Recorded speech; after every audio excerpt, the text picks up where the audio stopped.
கர்த்தருடைய நாமம் மகிமைப்படுவதாக. காலை தியான செய்தியின் மூலயமாக உங்களை பார்ப்பது நான் மிகுந்த சந்தோஷம் அடைகிறேன். தேவனுடைய பிள்ளைகளாக இருக்க வேண்டியவர்களுக்கு இருக்க வேண்டிய பண்பு, அதை பற்றி நாம் சிந்தித்துக் கொண்டு வருகிறோம். Characteristics of being a child of God.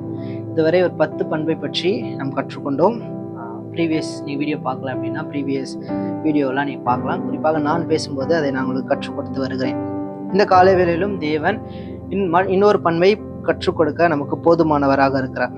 யாக்கோபு 1 அதிகாரம் 12 வசனம்.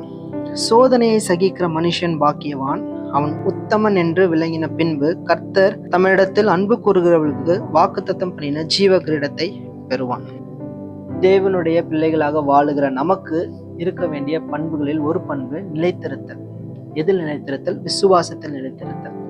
ஏன் அப்படின்னு கேட்டா, சில நேரத்துல கடினமான சூழ்நிலைக்கு போகும் பொழுது நம்முடைய விசுவாசம் சோதிக்கப்படுகிறது. நம்மால் நிலைத்து நிற்க முடியவில்லை. அப்பதான் நம்ம ஒரு வேர்டை யூஸ் பண்றோம், என்னால் முடியல, கிவ் அப் அப்படின்ற வேர்டை யூஸ் பண்றோம். சில பிரச்சனை வரலாம், சில போராட்டங்கள் வரலாம். அப்ப இந்த வேர்டை நீங்க அடிக்கடி யூஸ் பண்றது உண்டு. அது அல்ல நிலைத்திருத்தல். நிலைத்திருத்தல் என்பது என்ன கஷ்டமான சூழ்நிலையிலும் இருந்தாலும் பரவாயில்ல, நான் தேவனை விசுவாசித்தது விசுவாசித்து தான் அப்படின்னு நினைப்பது. எது நிலைத்திருக்க வேண்டும்? விசுவாசத்தில் நிலைத்திருக்க வேண்டும். ஒரு கேள்வியை நான் உங்களிடத்தில் கேட்கிறேன், நீங்கள் சிந்திப்பதற்காக. இன்றைக்கு எந்த சோதனை என்னால் முடியவில்லை என்று சொல்ல வைக்கிறது? அந்த சிந்தனை வரும் பொழுது இப்படி நான் சிந்திப்பதற்கு பதிலாக நான் ஏன் தேவனை நம்பக்கூடாது அப்படின்னு என்று சிந்திக்க ட்ரை பண்ணு.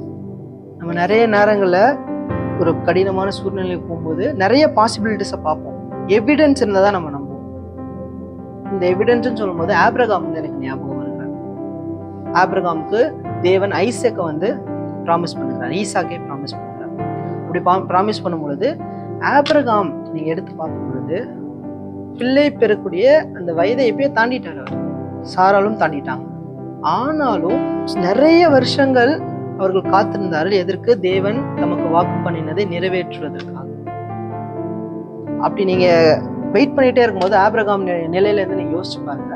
அவங்க நிலைத்திருந்தார்கள், தேவனுடைய வாக்குத்தத்தை நிலைத்திருந்தார்கள். கண்டிப்பா இப்படி நிலைத்திருப்பது சாதாரணமான ஒரு காரியம் அல்ல. ஒண்ணு எவிடன்ஸ்லாம் வச்சு பார்க்கும் பொழுது ஒண்ணு கண்டிப்பா நடக்கக்கூடிய வாய்ப்பே கிடையாது.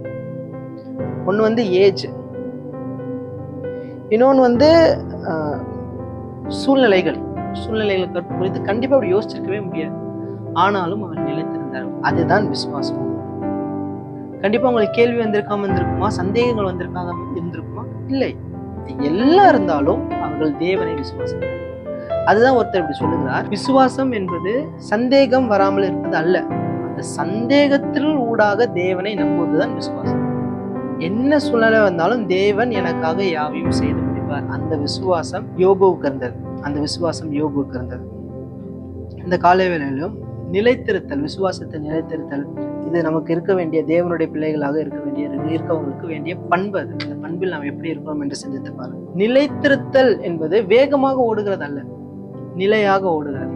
வேகமாக ஓடி ஒரு காரியத்தை, ஒரு சூழ்நிலைக்கு போகும்போது வேகமாக ஓடி இப்படியே அப்படி இந்த மாதிரி நடந்துச்சு, என்னால் முடியல, அந்த சூழ்நிலையெல்லாம் எனக்கு சாதகமாகவே இல்லை அப்படின்னு சொல்லி தேவன் நமக்கு வைத்திருக்கிற அந்த பர்பஸ்ல இருந்து வழி விலகி போறது, அது அல்ல. வேகமா ஓடணும்.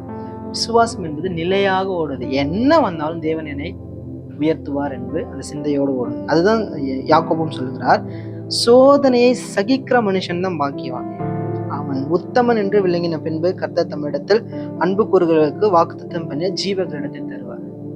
அந்த ரேஸ்ல ஸ்டெட்ஃபாஸ்டா நிலைத்து ஓடி வெற்றி பெறுகிறவர்களுக்கு தான் ஜீவ கிரீடம் கிடைக்கிறது என்று நம் வேதத்தில் வாசிக்கிறோம். இந்த காலை வேளையிலும் ஆண்டவர் அந்த நிலைத்து ஓடுகிற தன்மையை உங்களுக்கு தருவாராக. இந்த நாள் ஃபுல்லா நீங்க சிந்திக்க வேண்டிய ஒரு காரியம் என்னவென்று கேட்டால், நான் எந்தெந்த இடத்துலலாம் வேகமா ஓட ஆசைப்படுறேன், எந்தெந்த சூழ்நிலையெல்லாம் எனக்கு நினைச்சோன்னே கிடைக்கணும் ஆசைப்படுறேன் அப்படின்னு நீங்க யோசிச்சு பாருங்க. அந்த சூழ்நிலையை எழுதுங்க. 2வது, நான் இவ்வளோ நாள் ஜெபித்தும் ஆண்டவர் எனக்கு ஒரு காரியத்தை தரலையே அப்படின்னு எந்த காரியம்லாம் உங்களுக்கு தோணுதோ அதையும் எழுதி நீ கை வச்சு ஜெபம் பண்ணுங்க, ஆண்டவரே நாங்கள் வேகமா ஓடக்கூடாது, நான் வேகமா ஓடி ஒரு காரியத்துல தவறாக போறதுக்கு பதிலாக நீங்க என்னை வெயிட் பண்ண வைக்கிறீங்க அப்படின்னா you are preparing something best அப்படின்றத நான் புரிந்து கொள்ள எனக்கு உதவி செய்யும். எனக்கு என்னுடைய காத்திருப்பில் நீங்க ஒரு சிறந்த காரியத்தை எனக்காக ஆயத்தப்படுத்துகிறீர் என்பதை நான் உணர்ந்து கொள்ள எனக்கு உதவி செய்யுங்க என்று இந்த நாள் ஃபுல்லாக என்ன பண்ணுவோம், கண்களை முடிச்சு பண்ணுவோம். கர்த்தாவே நாங்கள் துதிக்கிறோம், ஸ்தோத்திரிக்கிறோம். இந்த நாளுக்காக நன்றி. இந்த நாளிலும் ஆண்டவரே தேவனுடைய பிள்ளைகளாக வாழுக எங்களுக்கு இருக்க வேண்டிய இன்னொரு பண்பு நிலைத்திருத்தல். உங்களுடைய விசுவாசத்தில் ஆண்டவரே நாங்கள் நிலைத்திருக்க கர்த்தர் உதவி செய்யுங்க. ஒவ்வொரு நாளும் ஆண்டவரே நாங்கள் வேகமாக காரியங்களை செய்யாதபடி ஆண்டவரே நாங்கள் நிலையான ஒரு ஓட்டத்தை ஓட கர்த்தர் உதவி செய்யுங்க.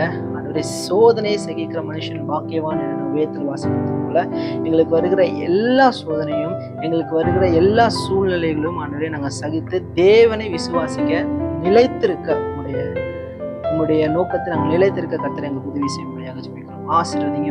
இயேசு மூலம் ஜெபிக்கிறோம். Thank you. God bless you.